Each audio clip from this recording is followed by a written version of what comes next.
বিষণ্ণতা রোগীদেরকে আমাদের সাহায্য করতে হবে, যে কোনো কারণেই হোক, সেটা উপন্যাস বা গল্প বা মিডিয়ার কারণেই হোক বা সাহিত্যের কারণেই হোক। আমরা অনেক সময় মনে করি একজন মানুষকে ঘুরতে নিয়ে গেলে, অথবা একজন মানুষকে সুন্দর জামা কাপড় কিনে দিলে, অথবা একজন মানুষকে ভালো কিছু একটা করে দিলে তার মন ভালো হয়ে যাবে। আমরা বলছি বিষণ্ণতা এমনই একটা রোগ যেখানে একজন মানুষের কোনো কিছুই ভালো লাগে না।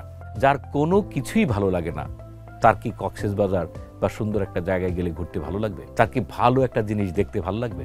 কখনোই না। আপনি ভাবছেন তাকে ঘুরতে নিয়ে গেলে, অথবা ভালো কিছু একটা খাবার খাওয়ালে, অথবা ভালো কিছু একটা করে গেলে মন ভালো হবে।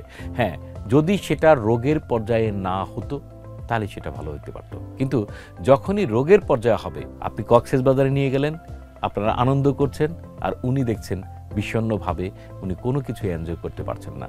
আপনি দেখবেন মজা, আর উনি দেখবেন কিভাবে আত্মহত্যা করা যায়, কিভাবে পানিতে পড়ে নিজেকে শেষ করে দেওয়া যায়।